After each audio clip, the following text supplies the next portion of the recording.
Merhaba arkadaşlar, kanalıma hoş geldiniz. Bugün sizlerle beraber FL Studio'da sürekli gördüğümüz ancak kullanmadığımız bir bölüme bakacağız. Mixer'de kanalların en altında bulunan bu bölüm yönlendirme yani routing olarak geçer. Ben yönlendirme kablosu demeyi daha çok seviyorum kabloya benzediği için. Bu bölümdeki amaç kanallardaki sesi veya sadece sinyali başka kanallara yönlendirmektir. Bu da bize bu bölümü 4 farklı amaç için kullanma imkanı sağlar. Aslında 3 ama ben bir ekstra amacı da kendim ekledim ki zaten birazdan göreceğiz. Ama bunun öncesinde nasıl yönlendiriyoruz onu görelim. Daha sonra bu yönlendirmelerin hem detayına gireceğiz hem de onlara isimlerini vereceğiz. İlk olarak söylemem gerekiyor ki buradaki 125 kanalın hepsi master kanalına bağlı zaten. Bağlı olmadığı zaman biz şarkımızı duyamıyoruz ve render işlemi yaparken de ses gelmiyor.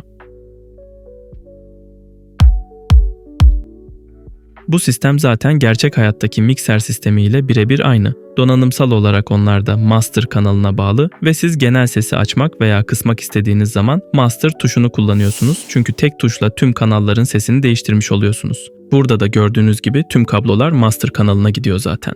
Şimdi ben buradaki kanallardan birisini seçip kablosunu hemen yanındaki kanala bağlarsam ne olur? Ses hem master kanalına hem de yanındaki kanala gider. Yanındaki kanalda tekrar master kanalına gittiği için sesimiz 2 defa master kanalına gider ve ses gereksiz yere yükselir. Ancak bağladığım kanalın master kanalına giden bağlantısını kesersem ve sadece yanındaki kanala giderse bu sefer ses yanındaki kanala gidip oradan master kanalına geçer. Ancak ses 2 kere çalmaz. Neden? Çünkü ana kanalımız master'a direkt olarak bağlı değil, komşusu üzerinden bağlı. Bir de alttaki bağlantı kablosunun sinyal seviyesi düğmesi var. Bu normalde %100 olarak ayarlıdır. Ben kanalım bağlıyken bu seviyeyi sıfıra indirebilirim. Bu benim ne işime yarar? Bu siz sesi duymadan kanalınızın sinyalini yan kanala atmanızı sağlar. Bakın dikkat edin, sinyal kelimesini kullandım. Çünkü siz bir ses duymuyorsunuz ancak eklentiler hala o sinyali ölçebilir ve algılayabilir. Şimdi bu bahsettiğim 3 yöntemin de tabii ki adı var. İlk yaptığımız hamle yani kanalın hem master kanalına hem de başka kanala bağlı olmasına biz send diyoruz. Bağladığımız kanalda send kanalı oluyor. Bunu kullanma şeklimizi açıklayayım. Biz bunu bir efekte özellikle de delay ve reverb gibi efektleri ayrı ve kendi başlarına bir kanal olması için kullanırız. Böylece reverb'e istediğimiz başka efektleri uygulayarak yaratıcı çalışırız. Hal böyle olunca bunun arkasına bir distortion efekti atmak sadece yankıyı değil ana sesimi de etkiliyor. Bu yüzden biz bu reverb efektini send olarak yüklüyoruz ve dry seviyesini 0, wet seviyesini ise 100 yapıyoruz. Böylece elimizde sadece ve sadece yankı oluyor. Arkasına attığımız herhangi bir efekt de doğal olarak sadece yankıyı etkiliyor. Peki biz bu yankıyı nasıl azaltacağız? Ne de olsa sesimizi bastırmaz mı? Evet, bastırır. Bu yüzden reverb'ün içinden değil de kanal fader'ından sesi azaltırsam reverb'ü de azaltmış oluyorum.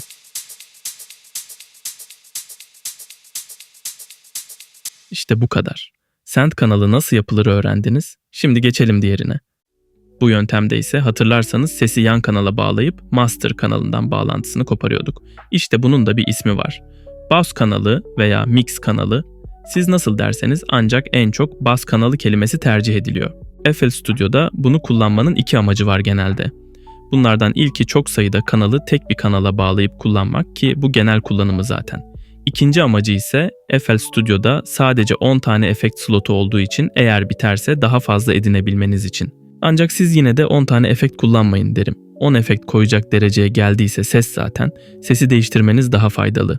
Neyse ki bu başka videonun konusu. Biz çok kanalı tek kanal yapma özelliğini ele alacağız burada. Bunu yapmak için yine mikserimize geliyoruz.